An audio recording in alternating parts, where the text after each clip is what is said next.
fundamental dentro del tratamiento endodóntico moderno. Eh, bueno, se llega a pensar que endodoncia es solamente instrumentar, poner un conductito, obturar y ya está. Pero el verdadero objetivo biológico es eliminar o controlar la infección bacteriana que está presente dentro de todo, bueno, de todos los sistemas o conductos radiculares que vamos a trabajar. Siguiente diapositiva, por favor. Ok, el sistema de conductos es, como le dice aquí, un mundo microscópico. Ah, este sistema de conductos radiculares posee una anatomía muy compleja. No se trata simplemente de un conducto recto, como lo hemos llevado en Anatodent, sino puede ser una red microscópica formado por túbulos dentinarios, como aquí lo dice, istmos, conductos laterales o ramificaciones muy diversas dependiendo de cada persona. El problema que nos va a presentar esto, el principal problema que nos va a presentar es que las limas endodónticas no contactan con todas las paredes del conducto como deberían, así mostrándonos que hay muchas zonas que son inaccesibles y es por eso que estas regiones que no llegan a ser contactadas por las limas están llenas de bacterias que están protegidas por biofilms. Y al ser bacterias protegidas por biofilms, como en microbiología lo llevamos, pueden ser de 100 hasta 1000 veces más resistentes. Por eso es que una solución que se ha buscado es la medicación intraconducto, que cumple este papel esencial de actuar químicamente donde la instrumentación mecánica no llega. Siguiente diapositiva, por favor. Ok, bueno, primero, ¿cuál es la definición de la medicación? Medicación intraconducto, perdón. Se define como la colocación temporal de una sustancia farmacológica dentro del sistema de conductos radiculares entre citas endodónticas. O sea, lo que buscamos con esto es eliminar estos organismos residuales que pueden sobrevivir después de la instrumentación o la irrigación. Esto nos ayuda a controlar, como ya estamos eliminando estas bacterias que provocan inflamación, nos ayuda a controlarla, a disminuir el dolor y crear las condiciones favorables para la reparación de los tejidos periapicales.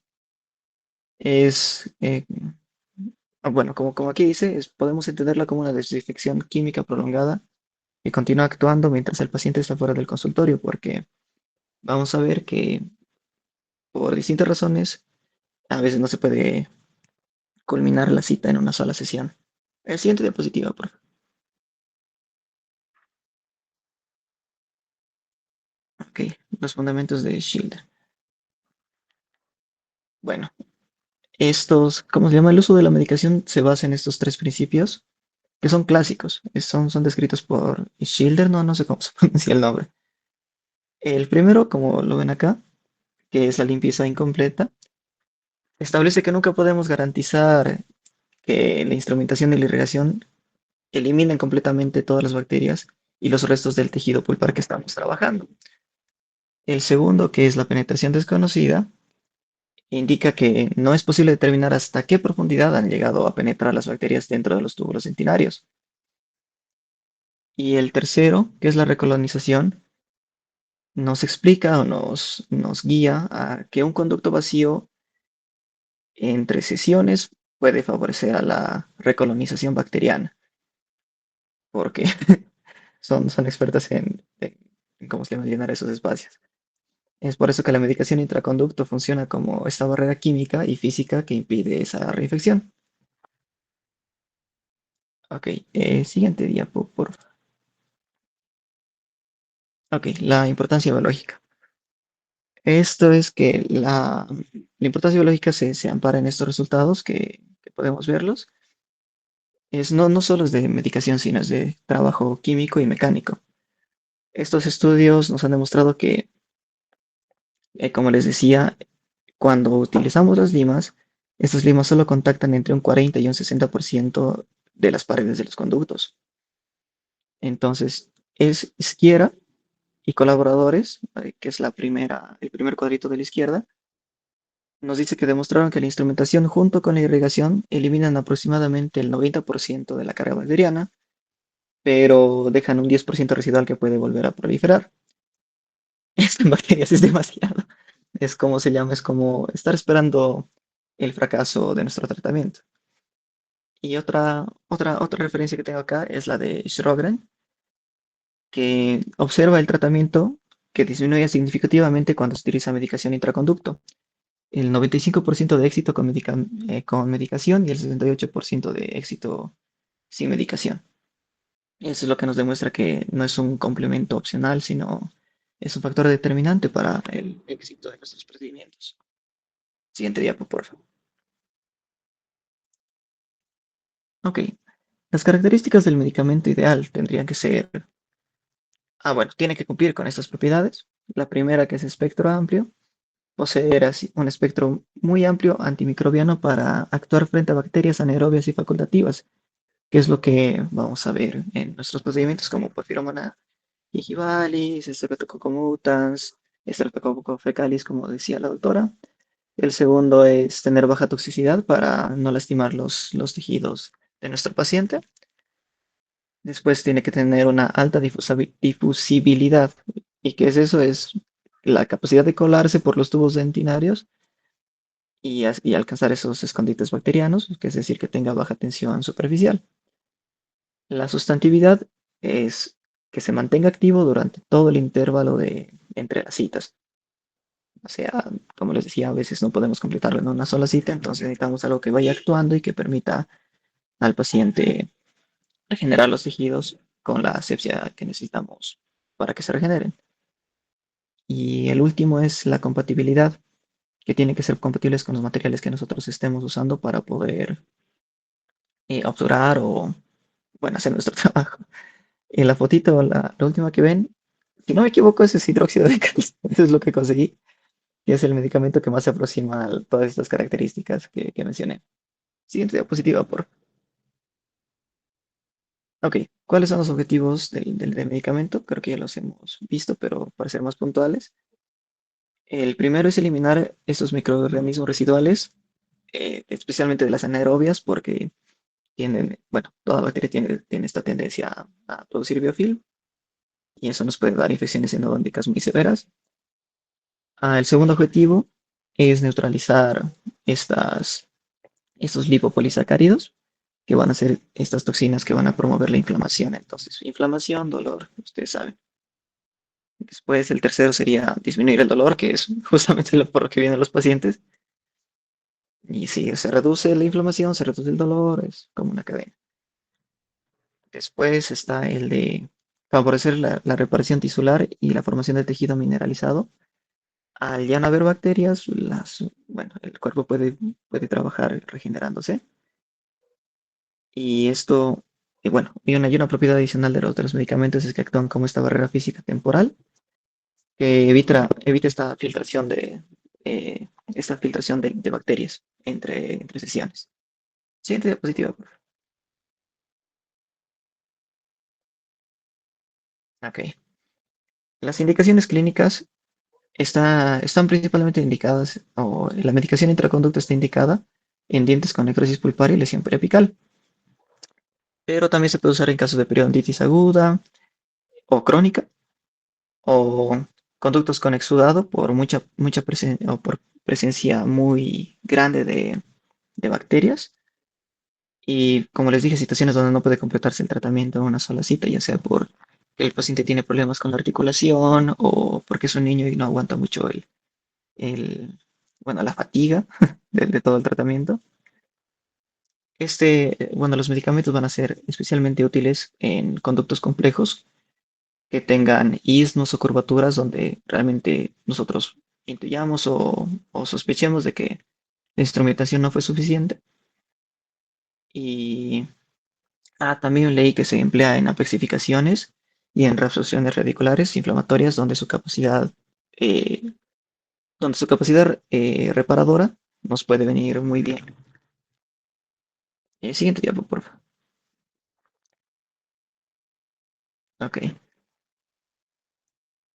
Ya, la evolución histórica. A lo largo de la historia se han utilizado diferentes grupos así para hacer infraconductos. Se empleaban compuestos fenólicos, como el formocresol y el paramono, paramonoclorofenol alcanforado. Estos poseen una fuerte acción antimicrobiana, pero mucha toxicidad tisular. Entonces, esto promovía la recolonización de bacterias. Después han aparecido los ausentes como el Eugenol, el que tiene olor a dentista, ¿no ve? Y los antibióticos tópicos y la pasta triple antibiótica. No me acuerdo de esa composición. Bueno, en este momento estamos usando lo que es el hidróxido de calcio, los hidróxidos, porque tiene una compatibilidad mucho mejor y una capacidad reparadora, que nos viene súper bien. Siguiente diapo, por favor. Ok, este es el, como dice ahí, hidróxido de calcio, el estándar de oro, porque, bueno, repasando, ha sido introducido en 1920 y hasta la fecha sigue siendo el mejor medicamento intraconducto, porque al aplicarse, se disocia y libera iones de calcio e hidroxilo. Los de hidroxilo provocan un pH súper alto, de 12.5, entonces es letal para las bacterias endodónticas, y el calcio promueve la regeneración de tejido y manda la señal a los osteoclastos de dejar de trabajar. Entonces, tiene la reabsorción ósea. Ah, bueno, siguiente diapositiva. Ok, ¿cuáles son sus propiedades? Creo que me adelanté. A ver, posee múltiples propiedades terapéuticas, tiene acción antimicrobiana, como lo dije, gracias a su elevado pH. Posee efecto antiinflamatorio porque disminuye el edema y el exudado. Presenta acción antirresortiva al inhibir la actividad de los osteoclastos. Estimula la mineralización y formación de tejido duro mediante activación de fosfatasas alcalinas. Y mantiene una barrera física dentro del conducto para que las bacterias no puedan volver a penetrar en él. Y siguiente diapositiva. Ok, como lo decía la doctora, el Enterococcus fecalis, que es el supervillano, por así decirlo, es algo con lo que no puede lidiar solo el hidróxido de calcio. Y bueno, como es una gran negativa esta bacteria, es capaz de sobrevivir en estos ambientes súper alcalinos y formar biofilms, de paso, más resistentes todavía. Así que está muy asociada a los fracasos endodóticos y a los retratamientos que nos pueden llegar. Y se ha buscado una solución para esta bacteria. Siguiente diapo, por favor. Que es la combinación del hidróxido de calcio más la clorexidina al 2% por si acaso, porque estamos trabajando en endo, ¿no? Y esto ha demostrado excelentes resultados. ¿Cómo se llama? Ha subido mucho la tasa de éxitos. Como la clorexidina actúa alterando esta membrana bacteriana, tiene esta acción antimicrobiana rápida y de amplio efecto, amplio espectro, perdón, que nos viene muy bien. Y por eso se recomienda este tipo de tratamientos combinados. Siguiente diapo, por favor. Eh, Dicen que la clorexidina se puede utilizar como medicación única en casos específicos, pero yo no me la jugaría y pondría los dos, bueno, siendo necesario, ¿no? Siguiente diapo, por favor. Ok, esto es para entender las distintas presentaciones que puede tener el hidróxido de calcio, como los vehículos que tienen. Estos vehículos van a modificar la velocidad de liberación de los iones y la duración del efecto terapéutico. Entonces, los vehículos acuosos producen una liberación más rápida y se utilizan en infecciones menos agudas. Perdón, perdón, en infecciones agudas, perdón, en infecciones agudas. Los vehículos viscosos, como la glicerina, permiten una liberación lenta, entonces son los más utilizados actualmente, porque no podemos estar, generalmente, cuando hay una cita o sacamos una cita, los vemos al dentista 1 o 2 días después, ¿verdad? Entonces, por eso. Y los oleosos son para tratamientos prolongados con apexificación o reabsorciones. Siguiente diapo, por favor. Bueno, el protocolo clínico que se debe manejar es en colocar la pasta de hidróxido de calcio hasta la longitud de trabajo, utilizando una jeringa específica. Se compacta suavemente y se realiza un sellado provisional. Bueno, intenté buscar un videito, pero no lo encontré. ¿Cómo se llama? La permanencia de este tratamiento tiene, es recomendado que dure entre 7 y 14 días para lograr la eficacia antimicrobiana. Siguiente diapo, por favor. Como les decía, el biofilm bacteriano es uno de los mayores desafíos que vamos a enfrentar, porque unas bacterias organizadas, como les decía, son 1000 veces más resistentes que las bacterias libres. Además que su matriz extracelular dificulta la penetración de irrigantes y medicamentos. Por eso la medicación es una buena capacidad de difusión para alcanzar estas bacterias más profundas. Siguiente diapo, por favor. Ah, bueno, esto creo que ya lo hemos visto, pues por su alto pH. Siguiente, por favor. Ok. Como les decía, la efectividad del medicamento depende de su capacidad de difusión. Entonces, este medicamento y estos vehículos nos van a permitir llegar y penetrar en los túbulos dentinarios, los conductos laterales o los ismos, donde no habíamos podido trabajar, para remover la presencia como del smear layer, como decían, y eso. Siguiente diapo, por favor. Ok, la irrigación ayuda significativamente, como decía la doctora, a la limpieza de los conductos. Veía que si pones esta solución como el hipoclorito, tenemos que agitarlo para aumentar su efectividad, para que no quede inerte, porque el hipoclorito reacciona al tejido cuando ya no hay tejido con el cual reaccionar, se queda ahí. Siguiente, por favor. Como lo decían, el smear layer es una capa de residuos producida durante la instrumentación. Esto va a bloquear los túbulos dentinarios o va a acumular bacterias que no hayamos podido remover. Para eliminar este smear layer utilizamos el EDTA al 17% y que actúa quelando los componentes orgánicos y eso. Siguiente diapositiva, por favor. Ok, en el manejo del Streptococcus fecalis, primero vamos a realizar una instrumentación meticulosa, como lo decía la doctora, así moviendo la jeringa, promoviendo el disolvente o el medicamento, perdón. Vamos a poder, bueno, si podemos utilizar el hipoclorito de sodio, activándolo con ultrasonido, va a ser mucho mejor.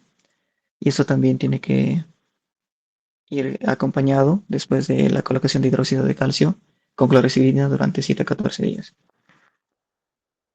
Eso, siguiente, por favor.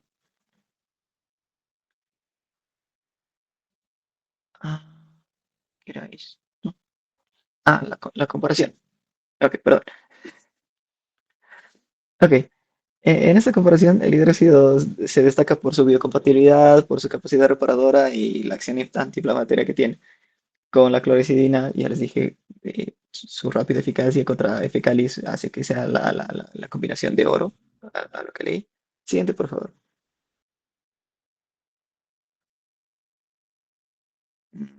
Esto era de la apexificación.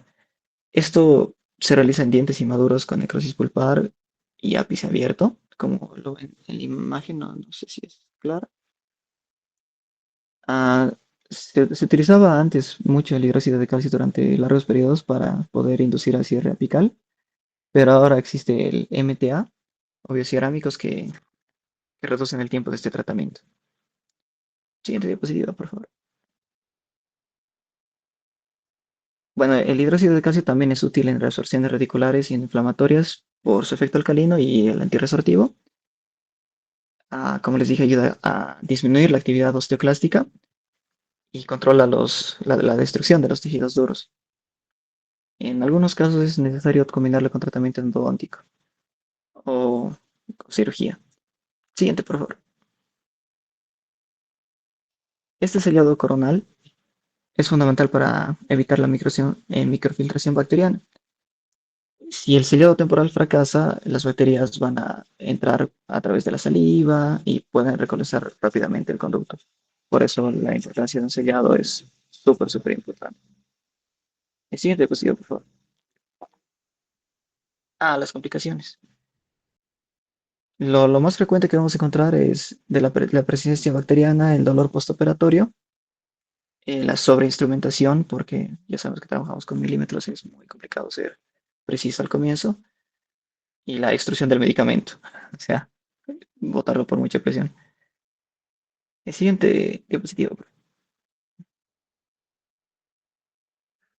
Ah, ya. Esto lo van a ver más a detalle con mi compañero, por favor. Bien. Y creo que eso sería, Doc, por mi parte.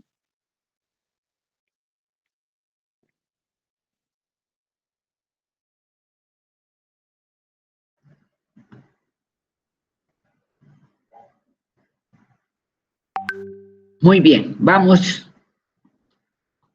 al siguiente. Buen día, doctor. Sí, yo le voy a hablar acerca de la medicación sistémica en endodoncia. Bueno, para iniciar quisiera aclarar un concepto que siento que es fundamental para que podamos entender algo. A ver, cuando la pulpa dental sufre necrosis, eh, ok, cuando la pulpa dental sufre necrosis, pierde por completo su microcirculación. ¿Qué significa esto? Que el conducto radicular se convierte en un espacio completamente avascular, un santuario para los patógenos, en pocas palabras. Ahora bien, ¿por qué explico esto? Porque dado que los medicamentos administrados por vía sistémica se valen o dependen totalmente del torrente sanguíneo para distribuirse, es pues físicamente imposible que un antibiótico o un analgésico sistémico penetre en el conducto radicular necrótico para eliminar la infección. En palabras más sencillas, si existe necrosis, se pierde vascularización. Al perder vascularización en esta área, se interrumpe, por así decirlo, el- la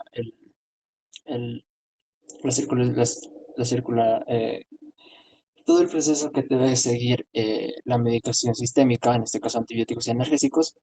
eh, entonces, no, los tanto antibióticos como analgésicos no cumplen por completo su objetivo. ¿Por qué menciono esto?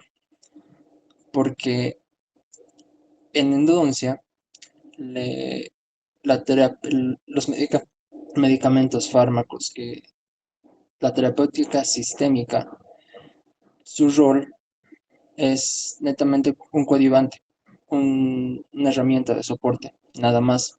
La verdadera cura definitiva radica en el tratamiento biomecánico local, la apertura, desbridamiento, instrumentación, irrigación química activa y la posterior alteración del sistema de conductos. Menciono esto porque la medicación sistémica solo entra en juego para modular la respuesta inflamatoria periapical, nada más, y para detener la diseminación bacteriana, cuando la infección ya ha superado ciertos límites del diente. Entonces, habiendo aclarado eso, pasemos a la fisiopatología del dolor endodóntico. ¿Por qué quiero hablarles de esto? Voy a intentar resumirlo lo más que pueda. El dolor en endodoncia existe cuando hay daño celular en el periápice. Debido a las toxinas bacterianas, se activa la cascada de ácido araquidónico. Las enzimas ciclooxigenasas sintetizan prostaglandinas, ¿ok?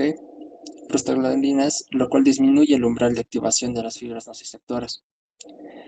Esto explica por qué el paciente refiere dolor severo incluso al menor contacto del diente. ¿A qué quiero llegar con todo esto?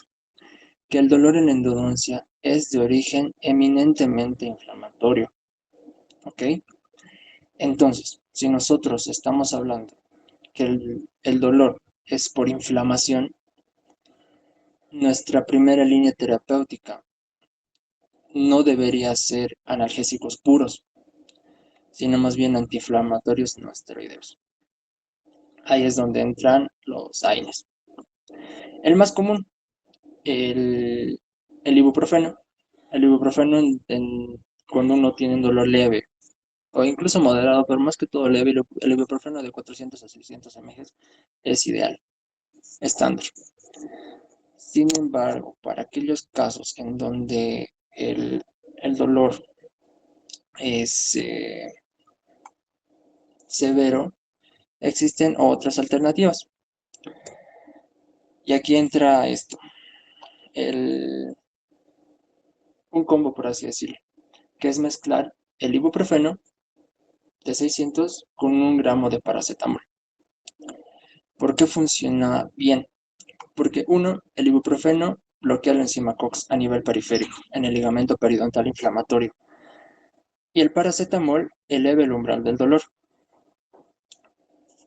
Esta combinación sinérgica proporciona, un alivio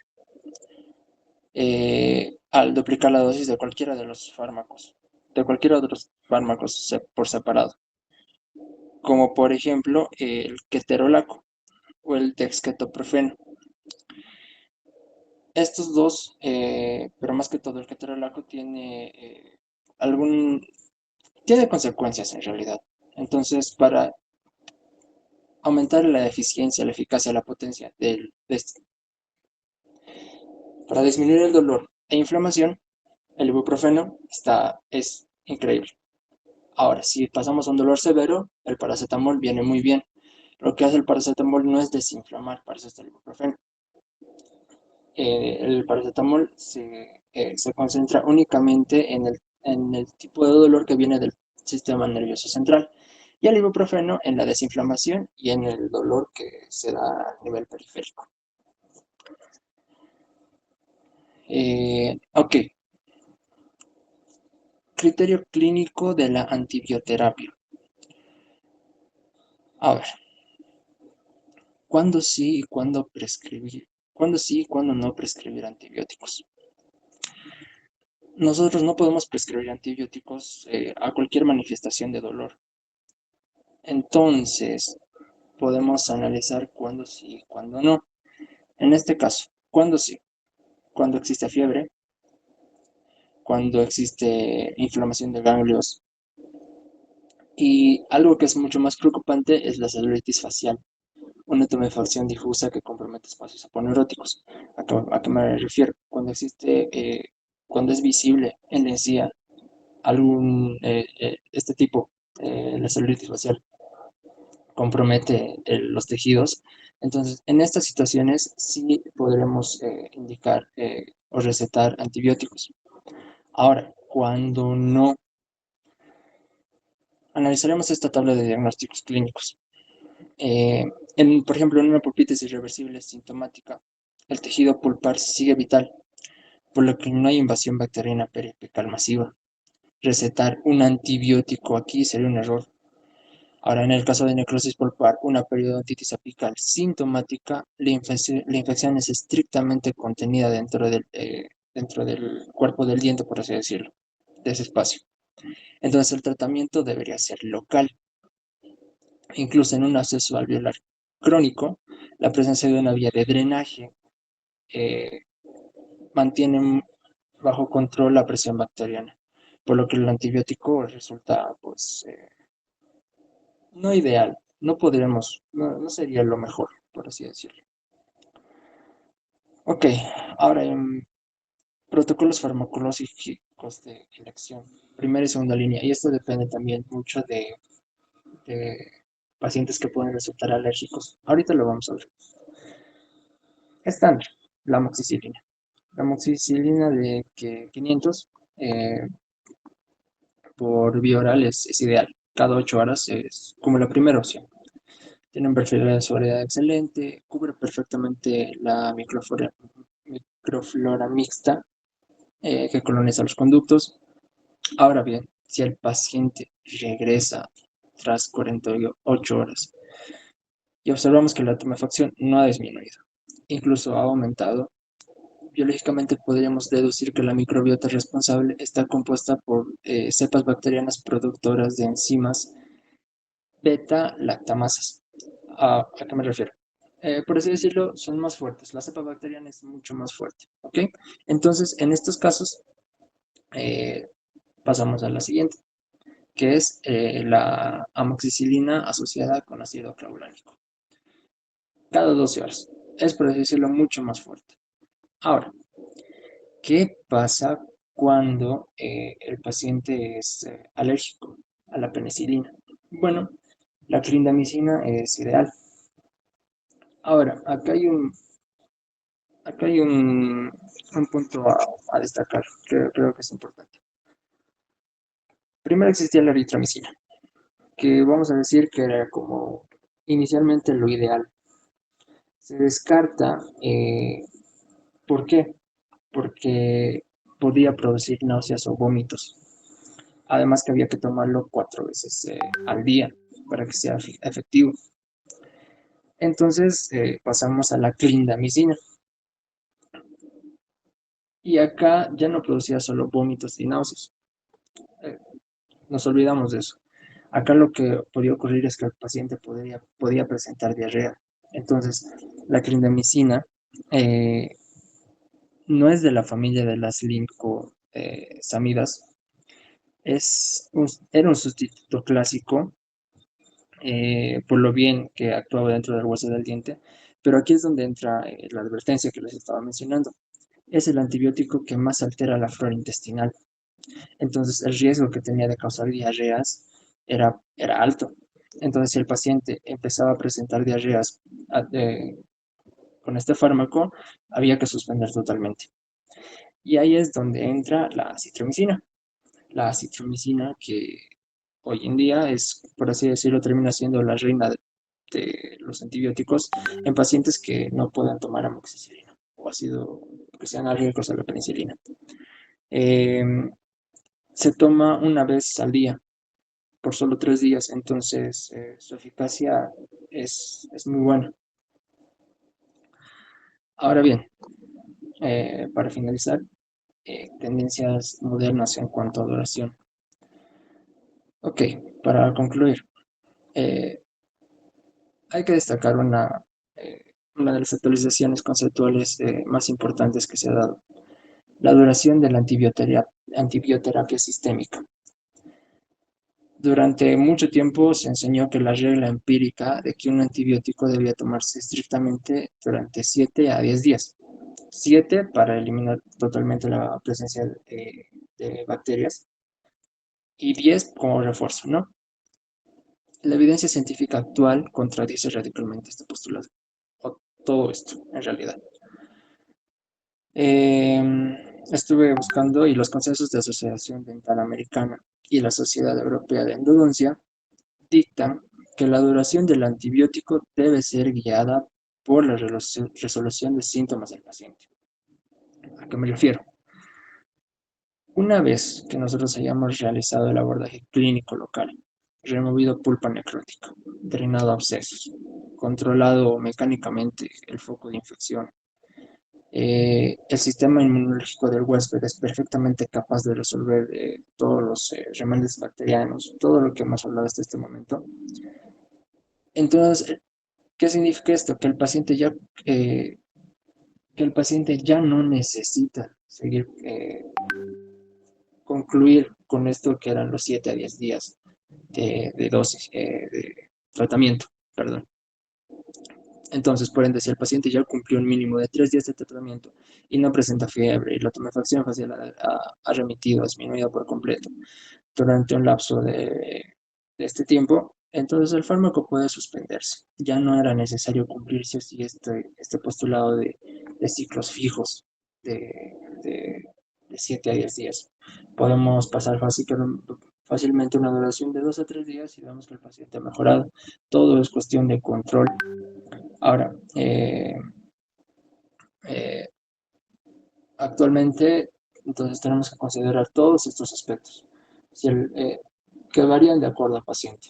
Si el paciente es alérgico o no, cómo va progresando el paciente, qué vemos clínicamente en el paciente, como habíamos mencionado, cuándo sí, cuándo no recetar antibióticos, no recetar analgésicos como de entrada, porque entendemos que en endodoncia al menos, como habíamos hablado al principio, el dolor es netamente por inflamación. Entonces, considerando estos aspectos, eh, podemos nosotros aumentar la eficacia del tratamiento al final del día. Pero cabe aclarar siempre, para concluir, que el tratamiento o la medicación sistémica en endodoncia es netamente de soporte, de apoyo. No es la solución definitiva. Habiendo aclarado eso, eso es todo, doctor. Muy, pero muy bien. Los felicito. Realmente las dos presentaciones buenas, o sea, lo que han buscado. ¿Se han dado cuenta, hijos? Es solo buscar, o sea, no les estoy diciendo que armen toda la presentación, sino que busquen. Y les felicito porque nos han dado datos recientes, últimos, aunque van a ver que les voy a cambiar algunos conceptos. Vamos primero, por favor, en medicación sistémica. Muéstrame, para hacer unos aportes solamente. La primera presentación, ¿verdad, La doctora? primera presentación, por favor. Sí, estoy Rapidito. ¿Se han dado cuenta qué importante es esto y qué importante? O sea, nosotros estamos aprovechando al máximo el tiempo. Los demás que se vayan peleando, pero nosotros seguiremos adelante, ¿no? Medicación, no, en medicación Sí. intermedia. Sí, sí, sí. Acá está. No sistémica, eso, intraconducto. Justamente esto les hablaba y nos han puesto clarísimo el escenario. Vamos a la primera imagen, nos vamos a apurar un poco ya, con 31 imágenes, porque tengo con cuarto. ¿Por qué utilizamos para poner la medicación intraconducto donde las limas no llegan, pero también habíamos dicho que los irrigantes sí llegan? La siguiente, por favor. Medicación. Espérate, vete para atrás. Aquí abajo es lo que quiero que lean. El paciente está en su casa en una sesión u otra como una guardia química, pero vete a la siguiente, rápido. Y esto es lo que les digo. El procedimiento básicamente es este: instrumentar e irrigar en forma simultánea. Al instrumentar estoy eliminando todo ese tejido duro, todo ese tejido pulpar o las paredes que estén contaminadas, al margen que le doy forma. Pero la irrigación química es la que te va a lavar todo eso. Y con esas dos cosas, si he llegado a muy buena conductometría, instrumento en esa conductometría, no modifico eso y tengo un éxito. Con eso estoy muy bien. Pero la medicación intraconducto es poner un fármaco entre las citas, o sea, de una cita a otra. La siguiente, por favor. Entonces, ¿qué es lo que debemos hacer? Primero, cuando necesito, cuando, Chile lo habla muy bien, cuando he hecho una limpieza incompleta, cuando con la irrigación y la preparación no he logrado eliminar. Sucede, sí, pero que eso no ocurra frecuentemente. ¿Por qué?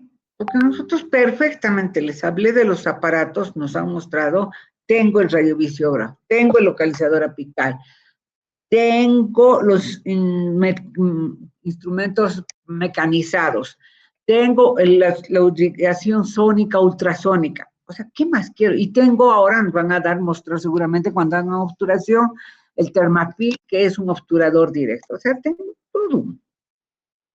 Y el chiste es saber bien los pasos de la morenada. O sea, saber todos los pasos que estamos haciendo. Por lo tanto, no puedo llegar a una limpieza incompleta porque no sé hacer las cosas, porque no sé cuál es el siguiente paso o porque no tengo el material o instrumental preparado.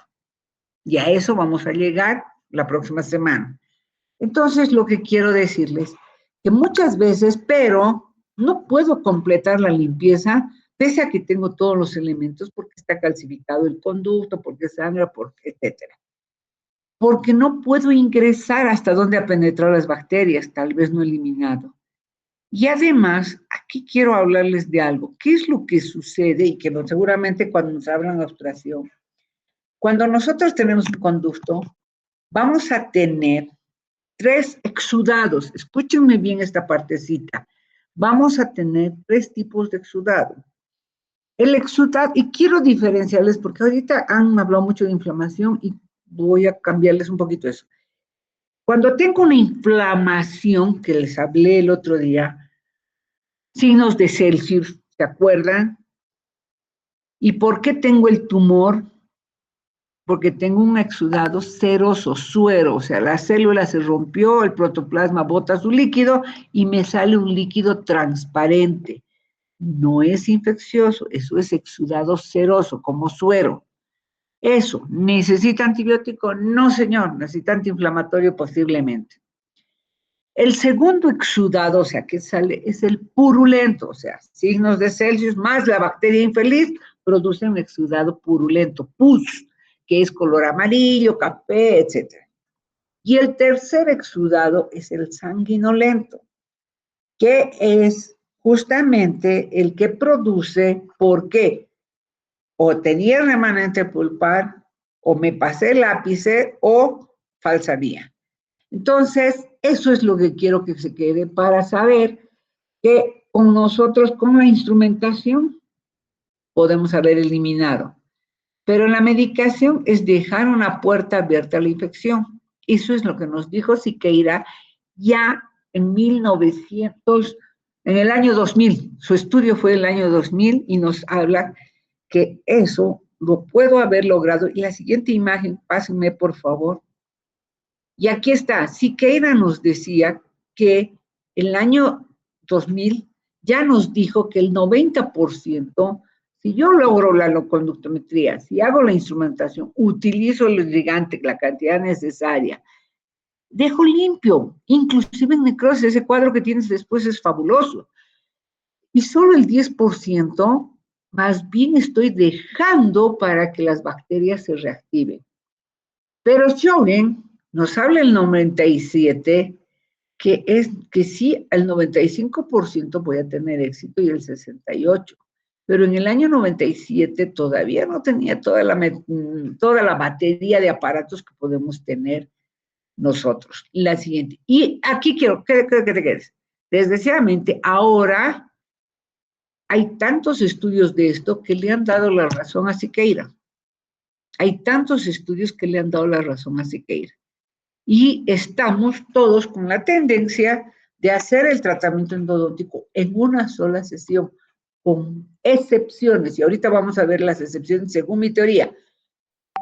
Los argentinos, el año pasado estuvimos en el Congreso de Argentina, este año es el otro, que va a ser en julio, ojalá pueda ir. Los argentinos dijeron, no, 100%. Nada de 10%. El 100% se hace en una sesión. Pero me acuerdo que el año pasado la doctora Lambertine nos dijo, ahora hemos entendido y nos damos un paso atrás, en que hay situaciones muy específicas que sí debo hacer medicación intermedia. Y dejamos ese 10%. La siguiente, por favor. Me están entendiendo. Háganme las preguntas. Primero, porque quiero que me averigüen, por favor, este fecalis, que es un bicho infeliz, ¿es aerobio o es anaerobio? Y que necesito a alguien que mate a esos anaerobios. ¿Dónde están ubicadas las bacterias anaerobias? En las lesiones periapicales. Ahí abajo, donde no hay aire. En las lesiones que están guardadas ahí. ¿Quiénes tienen anaerobios? Las lesiones periodontales, las que están guardadas abajo. Entonces, que puedan ser resistentes. Que sea un medicamento que no dañe el tejido periapical. Hemos utilizado hasta agua de chuño, les digo, ¿no? Y que se unan los túbulos. Y aquí está, ¿quién tiene la sustentabilidad? La clorhexidina. ¿Y qué hace el hidroxicálcico? ¿Qué hace estos elementos alcalinos? ¿Recuerdan la reglita que les dibujé, que el ácido desarrolla bacterias y en alcalino es el pH alcalino? Pues el hidróxido de calcio es un elemento altamente alcalino. La marca no nos interesa. Y hemos utilizado, y también les decía que los biocerámicos son alcalinos, pero los biocerámicos son cementos que se pegan. En cambio, el hidróxido de calcio lo puedo dejar ahí y lo puedo sacar, ¿no? Que sea compatible con los materiales de obturación. Este punto del medio quiero que lo vean bien. Pues hasta hace pocos años, hasta el año pasado, que fuimos al Congreso Mundial de la Argentina, El hidróxido de calcio era la panacea, era Dios. Yo decía, ay Dios mío, qué bien que nos mandaste el hidróxido de calcio que nos soluciona tantos problemas. Pero nos dimos cuenta que el hidróxido de calcio, cuando lo pongo dentro del conducto, después no lo puedo sacar. No lo puedo sacar y hay en estudios ahora. Y interfiere a los materiales de obturación, sobre todo a los biocerámicos, a las epoxirresinas. Entonces, este punto compatible con los materiales de obturación, hemos descubierto que el hidróxido de calcio no lo hace y más bien interfiere. La siguiente, por favor. ¿No? Entonces, ¿qué es lo que necesitamos? Eliminar microorganismos escondidos, pues sí tenemos, y hay casos que los procesos infecciosos sí van a tener, neutralizar, reducir la inflamación, y aquí es lo que voy, que una de las condiciones que nos tienen que dar los de obturación, una de las condiciones que debo poner para obturar un conducto es no tener síntomas. O sea, no puedo obturar cuando la pieza está doliendo, porque si yo cierro eso, boom, boom, boom, boom, va a doler más. Entonces, cuando está inflamado el ligamento, ¿obturaría? No, tendría que dejar medicación. Cuando todavía me está saliendo exudado, líquido, entonces, sobre todo el purulento, y no he podido eliminar, lo elimino con el hipoclorito, perfecto, pero el exudado seroso no sale, no lo puedo eliminar, entonces paro. Cuando el cierre apical, cuando les decía, paciente de 8 años, incisivo central, una fractura o una caries, o un molar a los 8 años, ese que salió a los 6, caries, no se cerró el ápice. Entonces, ahora tenemos técnicas que vamos a dejar hidróxido de calcio un poco para secar ese conducto y después lo tapamos los biocerámicos, entre los cuales está el MTA. Pero ahorita tenemos más de 50 marcas de biocerámicos, ¿no? Y la barrera física para secar lo que les decía, o sea, para bloquear de alguna forma la presencia de esos exudados. La siguiente. En la necrosis pulpar, les decía, aquí tenemos dos necrosis. Una necrosis que es bacteriana y otra necrosis que es no bacteriana. ¿Cuándo tengo una necrosis no bacteriana? La fricción marcada, le han golpeado tanto ese diente, ya viejito, se fibrosa la pulpa. Dice, ya no quiero vivir, ya muchos golpes he recibido en la vida. Esa no es bacteriana. ¿La necrosis pulpar puede ser bacteriana? Sí, pero cuando no ha llegado al ápice. Entonces, si está muerto la pulpa, perfecto, está sucio, ya, limpio, instrumento, lavo abundantemente, seco y obturo. Pero cuando hay lesión periapical, cambia la historia. Periodontitis apical aguda. ¿Se acuerdan que les dije cuál es la más dolorosa de las lesiones? La periodontitis apical aguda. ¿Por qué? Porque ese ligamento está súper inflamado. Y esa es la que duele, que apenas le toco, hasta la aureola le duele al paciente. Súper dolorosa. Entonces, en ese caso, no. Cuando hay la imposibilidad de hacer una cita, y ahí voy, cuando realmente esté con mucha complicación, que no puedo ingresar, que está muy estrecho el conducto, o es muy curvo, o tiene la clasificación de Bertouche, etc. Pero aquí que no sea, que no puedo hacer una cita porque no sé los pasos, porque no tengo el instrumental, porque no he preparado el material, por negligencia del odontólogo. Eso sí que no puede pasar. Cuando los conductos tienen curvas, istmos, cuando hay la apexificación, ese ápice no se ha cerrado, o cuando hay una reabsorción radicular. Y allí, por eso les he puesto el tema de traumatismos. ¿Cuándo se producen las reabsorciones radiculares? Interna y externa. Acuérdense de patología. Cuando he tenido traumas, cuando alguien le ha golpeado un puñete en el fútbol y después de 20 años aparece el problema. Ahí tengo que, sí puedo hacer medicación. Está clarísimo esto. Buenísimo. La siguiente. No. Y usamos el paramonoclorofenol alcanforado, ¿Qué ventajas tiene y qué desventajas? El paramono es un elemento que tiene fenol, y el fenol es altamente irritante, pero tiene una ventaja, que sí es antibacteriano. Los chilenos todavía lo estaban utilizando. Nosotros muy excepcionalmente lo utilizamos cuando el conducto está muy infectado. Y es menos de una gotita. ¿Por qué? Se pone un algodoncito, una gotita, se exprime y recién se pone. Muy excepcionalmente. Pero el problema es que irrita el periápice. Por eso hay que secarlo, hay que ponerlo muy poco. Y funciona. Si preguntan a su abuelita, le va a decir, eso había que dejar 24 horas. Ahora no. Puedo dejarlo una semana, perfectamente. El formocresol. ¿Se acuerdan que hablamos y les dije, ¿qué hace? Y Hazael me contestó, ¿qué es lo que sucede cuando uso el formol en los pacientes, en los cadáveres de anatomía? ¿No es cierto? Los fija, los momifica, los conserva. El formocresol tiene ese efecto cuando realmente, yo soy sincera con ustedes, ¿cuál es el problema? La ventaja que lo momifica, lo fija, lo hace una muerte química de ese resto de pulpa que no he podido ingresar, pero cuando toco o no puedo anestesiar y toco y le duele. ¿Cuál es el defecto que tiene el formocresol? Que es momificante. Un día es de la izquierda y el día siguiente de derecha, un día es bolivarista, el otro día momifica, se transforma, cambia su comportamiento.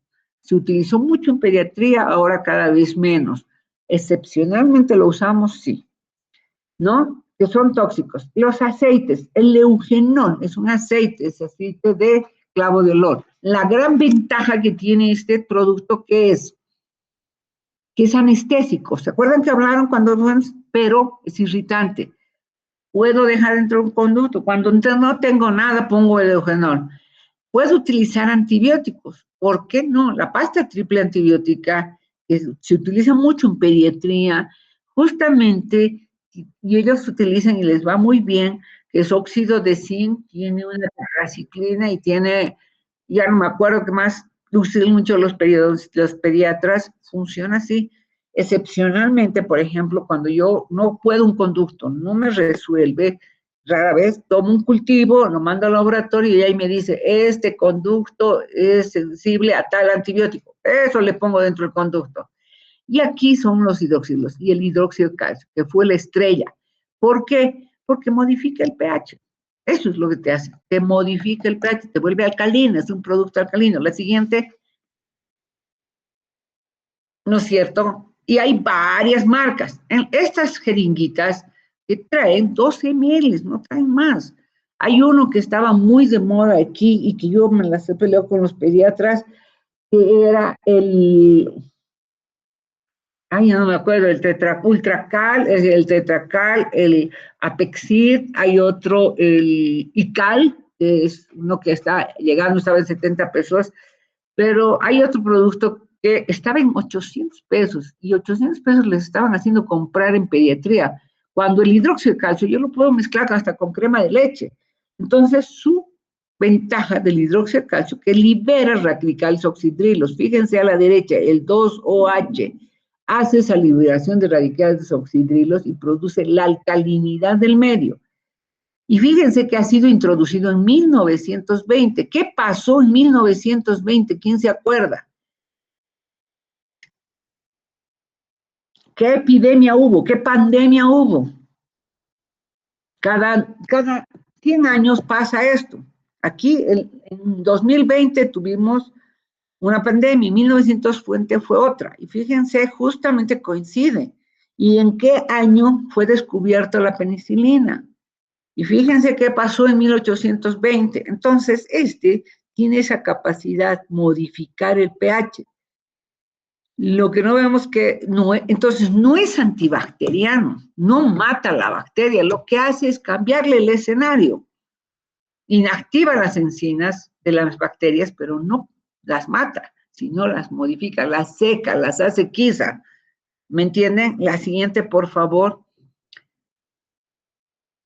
Efecto antibacteriano, ahora ya lo discutimos. El año pasado en la Argentina, ¿qué hicieron? Y lo hizo el doctor, famoso que ha muerto este año, ay, no me acuerdo cómo se llama, no es Siqueira, el gaucho, se dio cuenta de que no tiene tan efecto antibacteriano, sino que lo vuelve se lo reduce, pero sí es un antiinflamatorio, modifica el pH, la inflamación es un pH ácido, modifica y te hace alcalino. Frena los osteoclastos, posiblemente, pero en operatoria nos estimula la formación de dentina, por eso es remineralizante.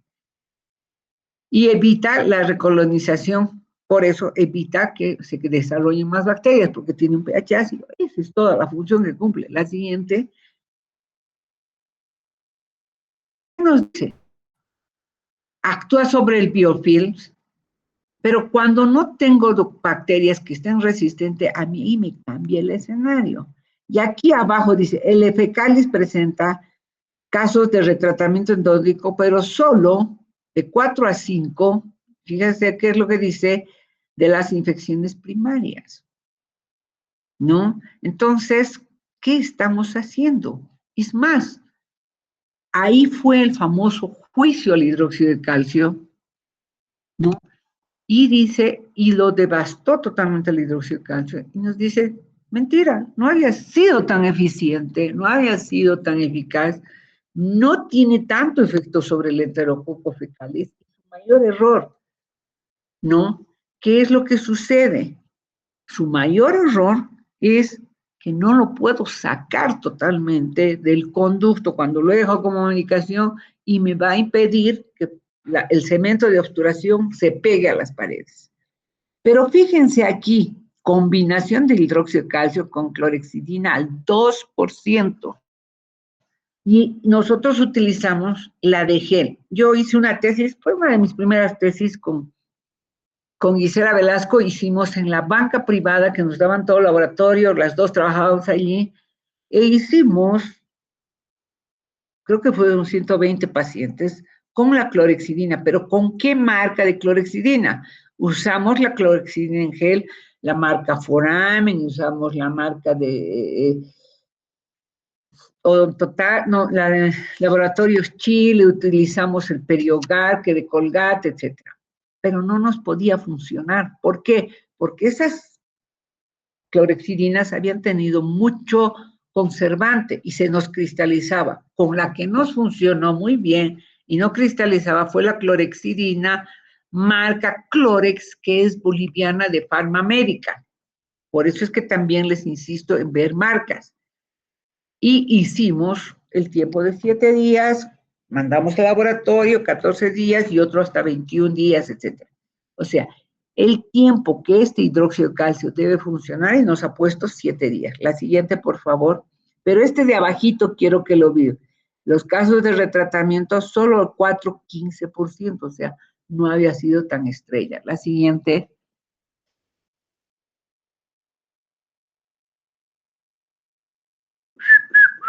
La siguiente, por favor. El hidróxido de calcio con clorhexidina, fue un... Pero ¿cuál es el problema? Y hay otros estudios que dicen que el hidróxido de calcio, si lo mezclo con suero, con agua destilada, funciona mejor, porque no hay quien te libere el agua destilada de esa agua y libera el radical oxidrelo. Propilenglicol, muy bueno, porque no es un aceite pesado. Pero con la glicerina es un aceite más pesado, no te libera. Vamos a ir viendo cuáles vamos a ir utilizando. Pero sobre todo, con la clorhexidina es un buen estudio, otros lo rechazan, vamos a ir trabajando. En la facultad yo prefiero usar clorhexidina porque a veces necesitamos ese adicional de un antiséptico, un antibacteriano. La siguiente, por favor. Y lo que dice, es exclusivamente desinfectante, no sustituye, no señor, limitaciones. Porque en este caso, ¿por qué ya no va a formar dentina? Porque ya no tengo odontoblastos cuando estoy dentro del conducto, ya no hay amigos que nos formen dentina. Creen que calma la clorhexidina sola no calma la inflamación, es un antibacteriano, pero sí con el hidróxido de calcio. Funciona mejor, es una muy buena posibilidad. La siguiente, por favor. Aquí veo, ¿con qué le acompaño al hidróxido de calcio? Aquí es lo que hablamos en los vehículos, y cada uno les voy a hablar. Con el suero fisiológico y agua destilada es fabuloso, libera rápido los radicales oxidrilos. ¿Por qué? Porque nada le pesa, es agua. Pero ¿cuál es su defecto? Aunque es ideal, difícil meterlo dentro del conducto. Sale una pasta que no es como la leche condensada. Es súper difícil de trabajarla. Por eso yo les hago poner y al lado le pongo con la glicerina y propilenglicol. ¿Por qué? Porque puede mezclarse, es su primera vez que están trabajando, puede entrar como la leche condensada, como la crema de leche, lo trabajan bien, manipulan bien, aunque yo sé que la liberación es lenta, pero es sostenida. Por eso que yo les hago trabajar con glicerina. ¿Y por qué no propilenglicol? Porque es caro. Pese a que es la misma pavada, pero es más caro porque tiene un nombrecito medio raro. Ideal, lo usamos mucho en la clínica. ¿Y por qué no con aceite de oliva? Porque es un aceite demasiado pesado. Solamente eso. Entonces tardaría mucho más. La siguiente, por favor. ¿No? Entonces, la duración, tú a los 7 días, además eso, si te dejas hidróxido de calcio, no es que mañana va a solucionar, no. Este señor hidróxido de calcio necesita 7 días para cambiar su pH. A los 7 días voy, hago la prueba del cono de papel, si no hay exudados, ok, obturo, pero si hay, otros 7 días, y si no hay, otros 7 días, ¿ya? Generalmente voy a alargar en las reabsorciones dentinarias internas, porque al ser un proceso inflamatorio, bota mucho líquido y no seco, no seco. Los quistes me botan mucho líquido y no es fácil secarlos. La siguiente, ¿no? Y aquí están las bacterias, la cantidad de bacterias que a veces no logro eliminar, pero nos dice que tengo que eliminar, por eso es tan importante la eliminación de ese Snail Layer, el EDTA que va a sacar toda la materia inorgánica, que entonces ya, por eso la importancia de hacer muy buenos protocolos. La siguiente.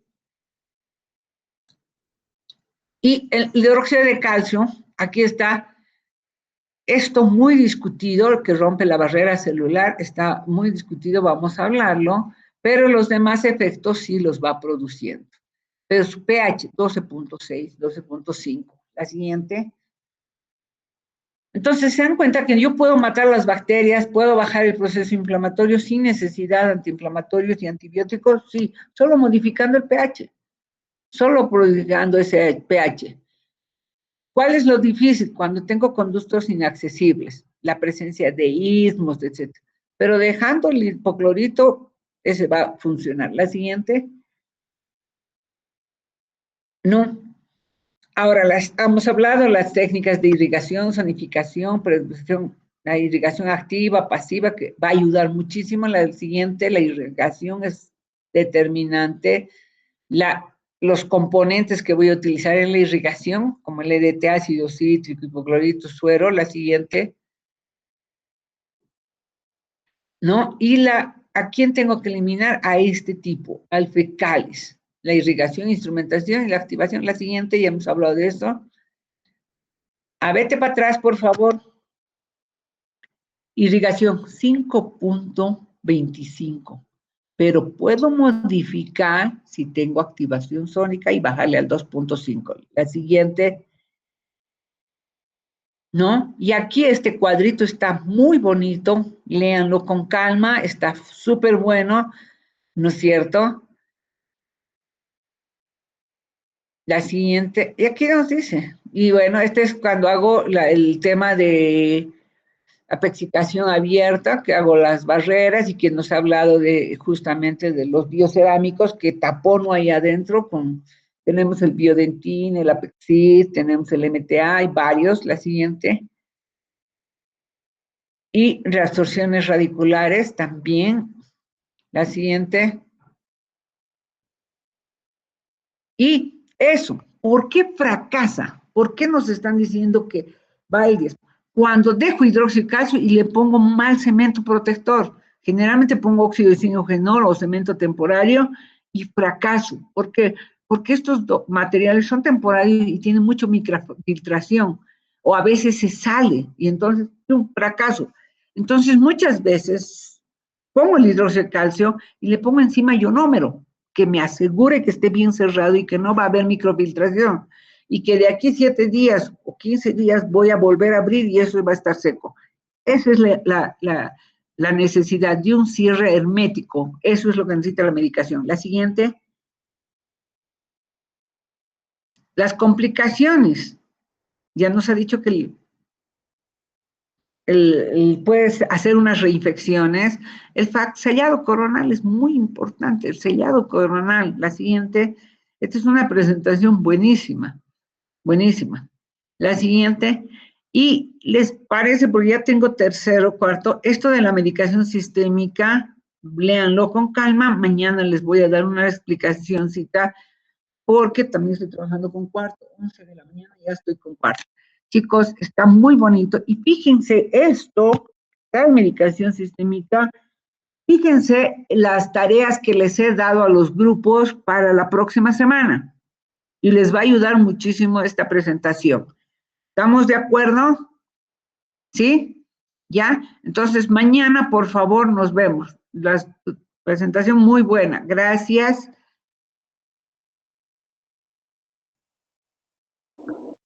Listo, mañana por favor 8:30, porque ya me están esperando los de cuarto. Gracias. Muchas gracias. Doctora. Gracias, doctora. Hasta luego, doctora.